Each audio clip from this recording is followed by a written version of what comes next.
KFC और pizza हट दोनों मर्ज होने वाली है। टेक्निकली ये दोनों कंपनियां एक ही अमेरिकन ब्रांड यम के अंडर है, बट भारत में इनका परिचालन दो अलग कंपनियां करती है। एक तो देवयानी इंटरनेशनल जो केएफसी और एक सफायर फूड्स जो पिज्जा हट का परिचालन करती है। एक टाइम के कॉम्पिटिटर्स रहे ये दोनों कंपनियों ने 9,000 करोड़ का मेगा मर्जर करने का ऐलान किया है। ये भारत के 5,70,000 करोड़ के फूड सर्विस सेक्टर में बड़ा उलटफेर लाने जा रहे हैं। इससे 3,000 से भी ज्यादा केएफसी और पिज्जा हट के आउटलेट्स एक ही छत के नीचे होंगे और वो इंडिया का सबसे बड़ा क्विक सर्विस रेस्टोरेंट को आकार देंगे। चलिए अब जल्दी समझते हैं कि इन कंपनियों ने ऐसा डिसीजन क्यों लिया और इससे उनको क्या फायदा है और इन जनरल पब्लिक को क्या फायदा है।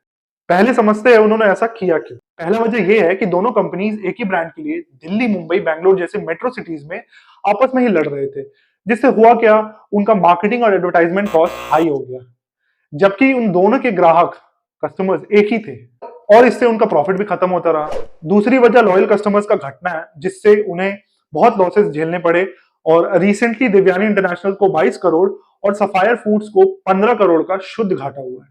तीसरा सबसे बड़ी वजह है जोमैटो और स्विगी जैसे बड़े बड़े दिग्गज कंपनीज के बढ़ते प्लेटफॉर्म कमीशन फीस, जो एक अतिरिक्त दबाव डालती है कंपनीज के प्रॉफिट मार्जिन पे।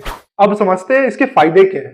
पहला सबसे बड़ा फायदा, दोनों के साथ आने से कच्चे माल जैसे चिकन, आटा की खरीदारी बल्क में होगी, जिससे एस्टिमेशन है कि 2028 तक उनका प्रॉफिट मार्जिन 2 से 3% तक बढ़ जाए। सो बेसिकली एक 9,000 करोड़ टर्नओवर की कंपनी के लिए 2% का मतलब है 180 करोड़ का अतिरिक्त शुद्ध मुनाफा। दूसरा फायदा है लोअर रियल एस्टेट कॉस्ट।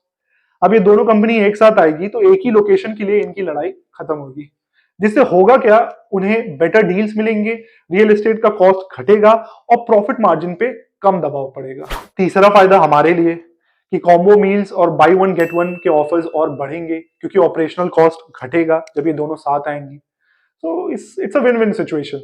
और चौथा फायदा यह है कि इस मर्जर के साथ सालाना मुनाफा 26% होने का अनुमान है और 2028 तक कंपनी का वैल्यूएशन 12,200 करोड़ तक पहुंच सकता है। सो इन बड़ी कंपनियों में तो मर्जर्स एंड एक्विजिशंस होते रहते हैं, पर आप भी for latest news and trending topics को सरल भाषा में समझने के लिए मेरे साथ मर्ज कर सकते हैं। You just have to subscribe to my YouTube channel Saral Vachan and comment as much as you like and share my video as much as you like. Thank you.